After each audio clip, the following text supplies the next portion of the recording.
The box. It's not just any box. It's a box that I discovered when I was helping clean out my grandparents' home before it was torn down. It's the place where I grew up. I decided to open it, and I wish I never did, because it elucidated a lot. A little too much.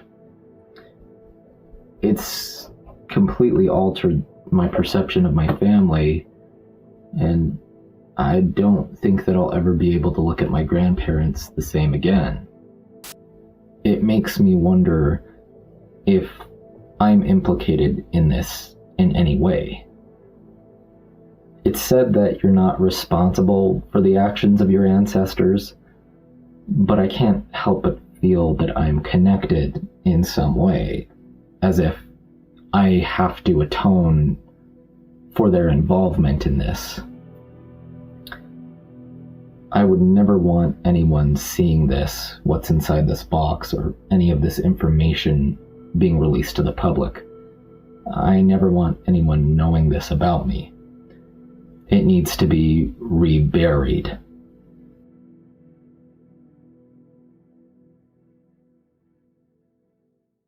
In the digital age, can anything ever truly be buried? Does anything ever truly die? Is it any use to us to lock away what we deem as undesirable or dangerous within a fenced-off tomb or a heavily guarded mausoleum? We've become a society of grave robbers.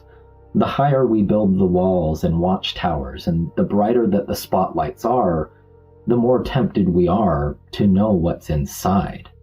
We'll go to the greatest lengths just to know. And we always find a way.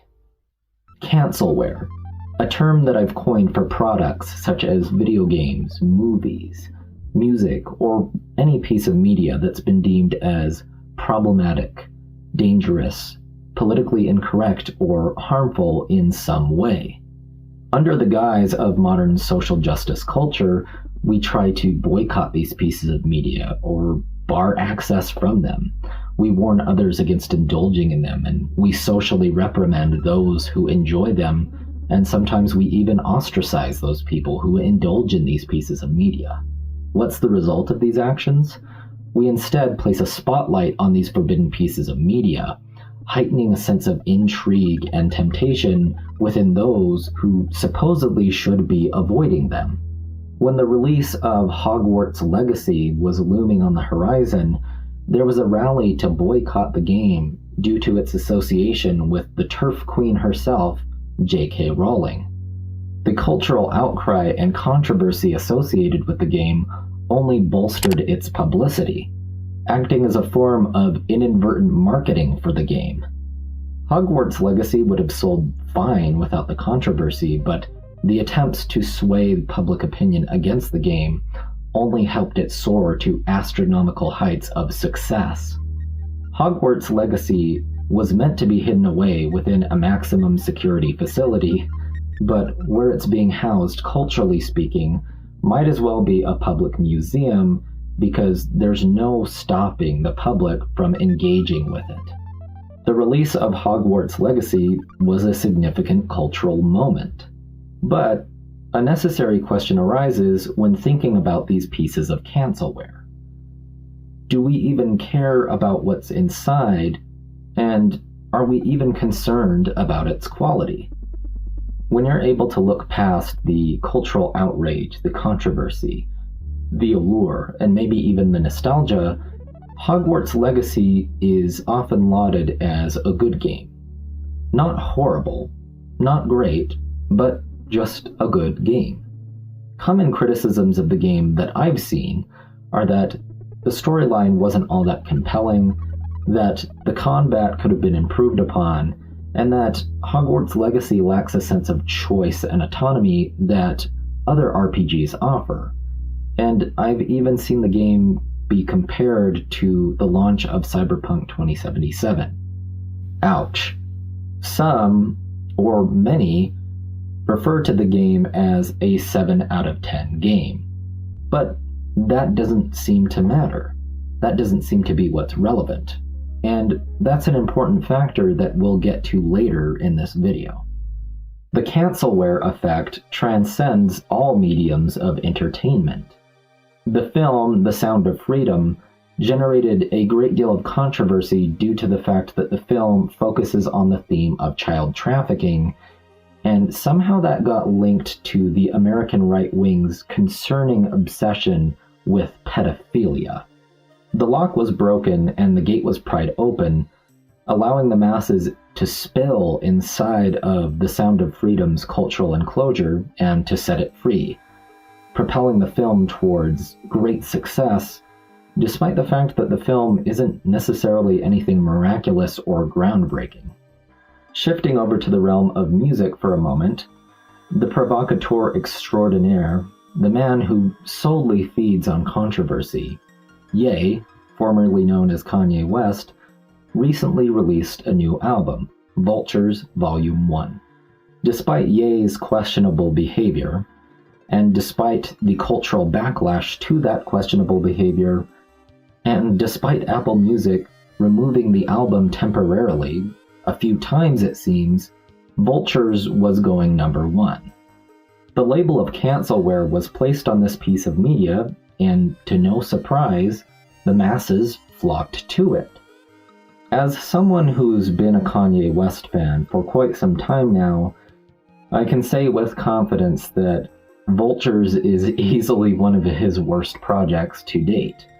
Most of this album, if we can even call it an album, sounds like a collection of demos. But it doesn't seem to matter. His music has been forbidden for the masses, steeping it in a sense of taboo and mystique that many can't look away from. We all want our bite of that forbidden fruit, a fruit that has gone rotten unbeknownst to its consumers. Quality, or the lack thereof, is a recurring theme here.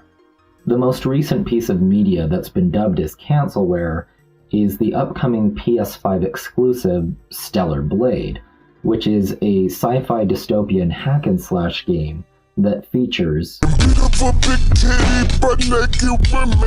For those who are unaware, the game is garnering a great deal of controversy because of its sexualized depiction of women, and the developer, Shift Up, is no stranger to depicting women in a hyper-sexualized manner. As I'm sure you could guess, gamers are responding to this backlash by backing the game and pledging to buy it when it eventually releases this April. If we're able to look past the cultural backlash and controversy, I think this game looks decent in all honesty. While the combat looks fast, fluid, and stylish, I feel like I've seen this style of gameplay time and time again. And the story appears to be nothing groundbreaking, and the game's overall essence and aesthetic reminds me of many other IPs like Code Vein, Nier Automata, and maybe even Cyberpunk 2077.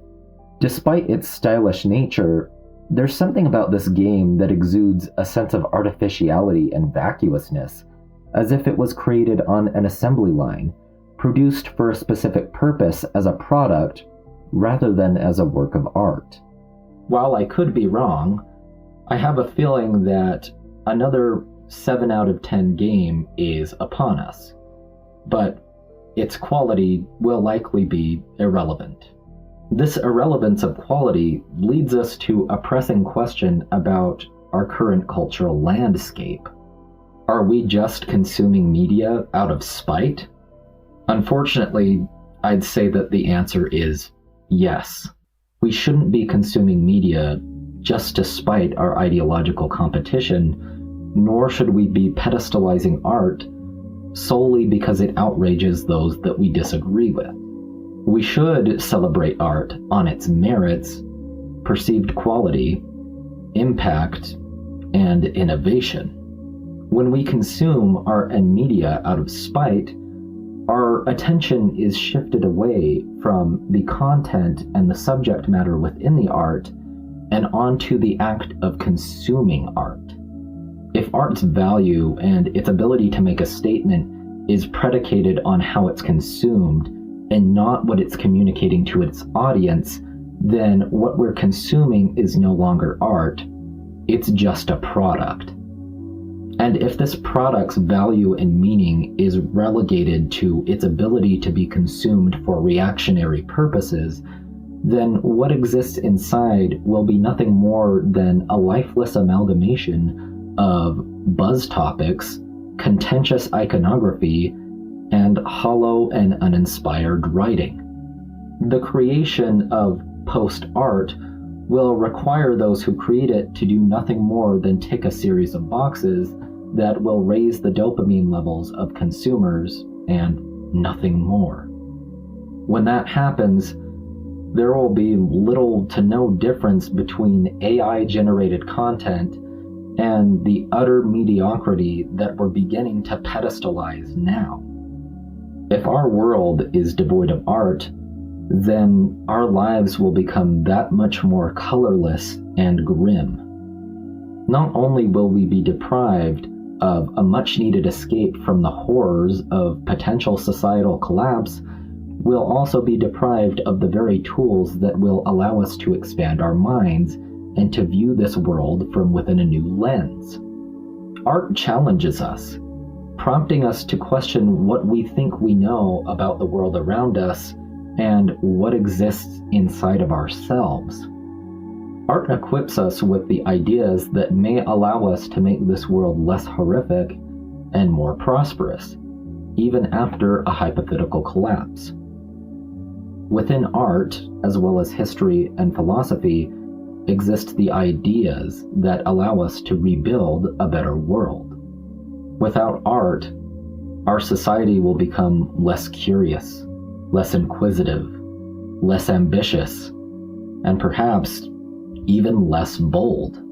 What's most terrifying of all is that in a post-art world, we'll become so engrossed in the tribalistic narratives and feuds that have caused our art to perish that we'll be blind to the fact that what we think is art is no more than soulless media slop designed to either keep us complacent or to keep us divided.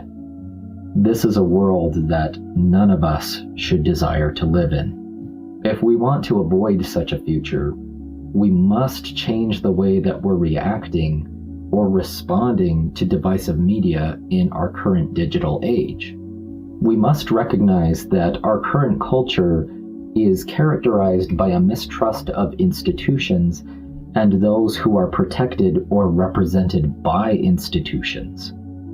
Because our corrupted institutions are supposedly trying to withhold what's most useful from us, the term bad in regards to quality, messaging, or cultural influence is now code for hidden gem. We live in a culture that's dominated by reverse psychology. While art's quality is subjective, confusing, uninspired, regurgitated, and contrarian ideas with hidden value is a dangerous path to tread, as founding a society upon these ideas may propel us towards a form of social decay that's very similar to a post-art future.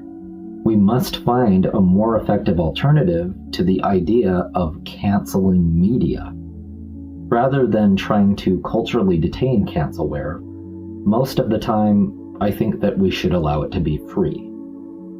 Free from our inadvertent support and publicity, and free to rot on its own without our preservation. Let's also consider that when we try to attack and ostracize those with questionable ideas, we drive them away from us and further into the hands of fringe and radical groups that will introduce these people to even worse ideas. The practice of canceling media must end, for in the digital world, nothing can ever truly be buried. Nothing ever truly dies. At one point or another, everyone wants to know, what's inside the box?